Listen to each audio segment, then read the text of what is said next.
So when it was passed in the dead of night right before Christmas, it raised a red flag for a lot of folks. It looked like something massive was being created behind closed doors, and it was.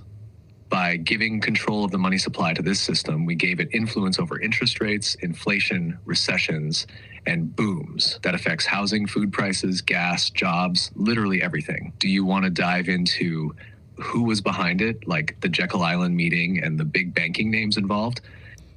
Yeah, let's talk to listeners about each of them. I guess we don't have to get deep into all of them, but definitely talk about Senator Aldrich and also talk about Paul Warburg and what he may or may not have to do with the Orphan Annie, just because that's interesting. Totally. This is where it gets really interesting. So, Senator Nelson Aldrich was the big political name tied to the creation of the Fed. He was super influential at the time and had deep ties to the banking elite, especially because his daughter married into the Rockefeller family. That means he wasn't just a policymaker, he was also part of the financial dynasty pushing for central banking.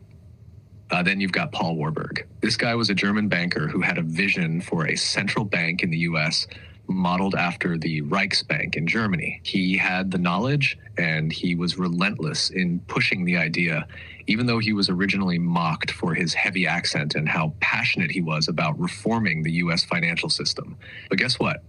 He ended up on the Federal Reserve Board after it was created. Now, here's the wild little detail. There's a theory floating around that Warburg may have inspired the character Daddy Warbucks in Little Orphan Annie.